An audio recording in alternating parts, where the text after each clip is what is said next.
I'm here to talk about success, right?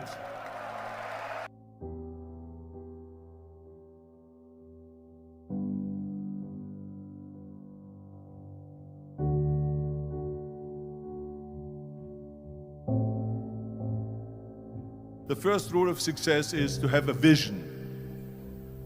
You see, if you don't have a vision of where you go, and if you don't have a goal where you go, you drift around and you never end up anywhere.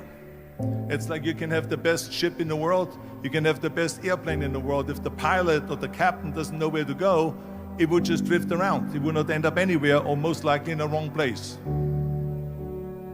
So I was very fortunate that I stumbled onto my vision. I mean, as you know, I was born in 1947 in Austria after the Second World War. And I didn't really like Austria when I grew up. I couldn't wait to get out of there. I couldn't see myself becoming a farmer or a worker in a factory or anything like that. Even though my parents wanted me to stay there and have a normal life. My father wanted me to become a police officer like he was. My mother wanted me just to stay there and marry a girl with the name of Heidi, hopefully, and have a bunch of kids and run around like the Van Trapp family in The Sound of Music. But that was their vision, not mine. My vision was totally different. I felt that I was born for something special, for something unique, for something big. You know how great it felt that I knew where I was going? Imagine the majority of people don't know where they're going. When you have a goal, when you have a vision, everything becomes easy. Because remember that in America, for instance, when you study, you will see the percentage of people that like their jobs. 74% hate their job in America. Now, there is not much different when you come to Europe. The majority of people don't like what they're doing because they're really not doing it because they didn't have a goal and they followed this goal. They just aimlessly drift around, and then all of a sudden there's a job opening, so they get that job because you have to work. But then when you work, it's a chore. It's work. It's not fun. So if you think about, only a quarter of the people really enjoy what they're doing in life. That is unbelievable if you think about it. So I felt so blessed that I knew what I was doing. It's like a medical student that studies and knows he wants to become a doctor. You know where to go. So I knew where to go. So people always ask me, when they saw me in the gym in the pumping iron days, they say, why is it that you're working out so hard? 5 hours a day, 6 hours a day, and you have always a smile on your face. The others are working out just as hard as you do, and they look sour in the face. Why is that? And I told people all the time, I said, because to me, I'm shooting for a goal.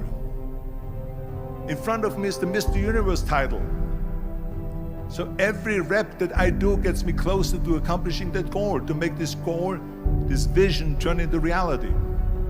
Every single set that I do, every repetition, every weight that I lift will get me a step closer to turn this goal into reality. So I couldn't wait to do another 500-pound squat.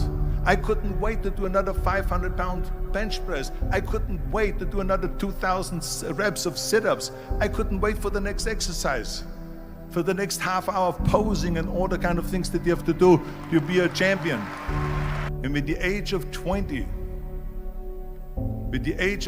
I went to London and I won the Mr. Universe contest as the youngest Mr. Universe ever. And it was because I had a goal. So let me tell you something, visualizing a goal and going after it makes it fun. You got to have a purpose no matter what you do in life. You got to have a purpose. So that's rule number one, have a vision. Rule number two is, don't listen to the naysayers. Don't listen to the naysayers.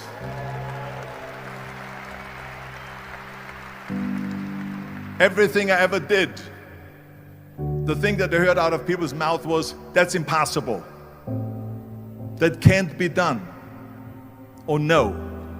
So whenever someone said to me, it can't be done, I heard it can be done. When they said no, I heard yes. And when they said it's impossible, I heard it is possible. I'm a strong believer of what Nelson Mandela said, that everything is always impossible until someone does it. Well, I'm going to be the one, I said to myself, I'm going to do it and I'm going to show it to them. Maybe it has never been done before. That's perfectly fine with me. But I'm going to do it. And I did not listen to the naysayers. The next thing, the third point that I'm going to make to you is, before we sit down with Jürgen and talk about the rest of the three, is work your ass off. There is no magic pill. There is no magic out there. You cannot get around. You have to work and work and work. And it drives me crazy when people say they don't have enough time to go to the gym for 45 minutes a day and work out. Or to do something for 45 minutes to an hour a day to improve. If it is physically improve or if it is mentally to improve. Imagine you read 1 hour a day about history. How much you will learn after 365 hours in 1 year. Think about if you study about the history of musicians, of composers, how much you would know. Imagine if you would work on a business, on some business that you want to develop every day for an hour. Imagine how further along you will go and get. So it drives me nuts because when people say we don't have the time, we have 24 hours a day. We sleep 6 hours a day, so that gives you still 18 hours. And there's someone shaking their head out here in front. They say probably, I don't sleep 6 hours, I sleep 8 hours, right? Or just sleep faster.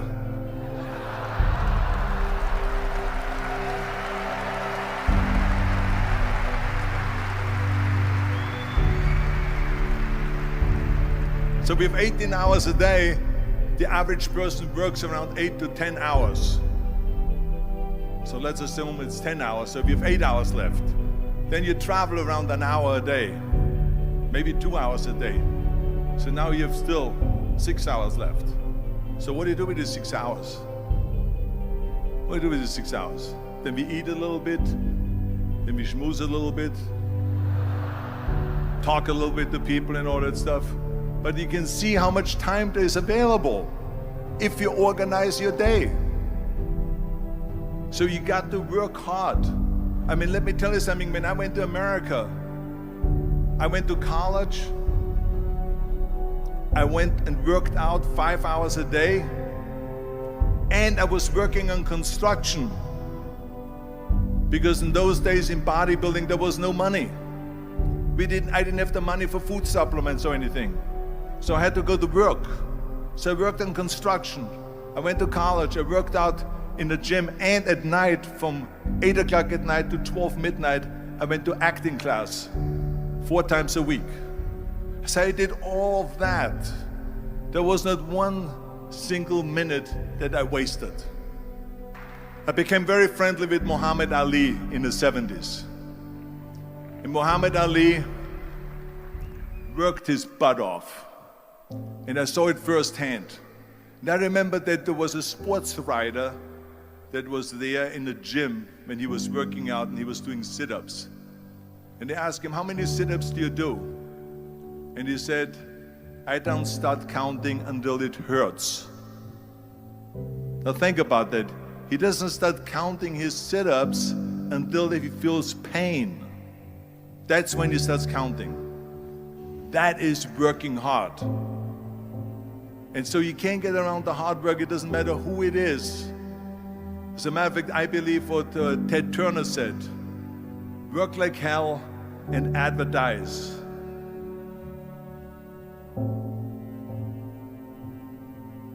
You get it? Work like hell, go to bed, and early to rise, work like hell and advertise. So you work your ass off, and then you let the world know about your work. That's what it is all about. Let people know. If you have a company, if you have a movie, if you do a sports, work your ass off, but then advertise and let everyone know. I hate plan B. And I tell you why. Because we have so many doubters, as I've said earlier, the no-sayers. We have so many of those people that say no and you can't do it, it's impossible. That is okay because we just turn off, as I said earlier, and we listen and we hear the no being a yes. You can't do it, you can do it, and all of that. So that is possible to do that amongst all the negative people around you. But when you start doubting yourself, that's very dangerous. Because now what you're basically saying is that if my plan doesn't work, I have a fallback plan, I have a plan B. And that means that you start thinking about plan B, and every thought that you put into plan B, you're taking away now that thought and that energy from plan A.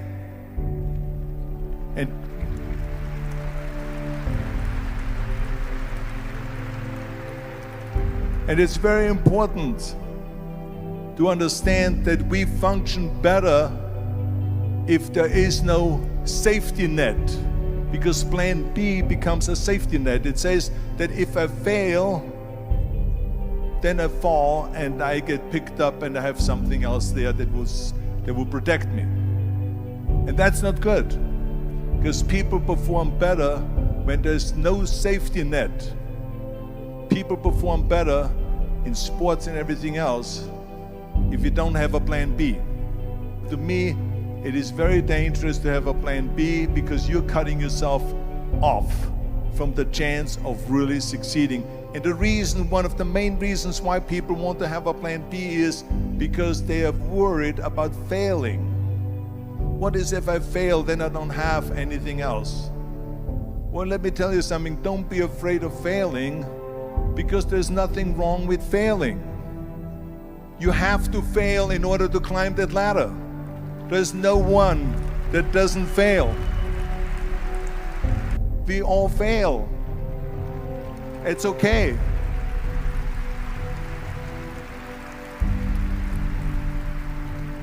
What is not okay is that when you fail, you stay down. Whoever stays down is a loser. And winners will fail and get up, fail and get up, fail and get up. You always get up. That is a winner. That is a winner. Hey, we all lose.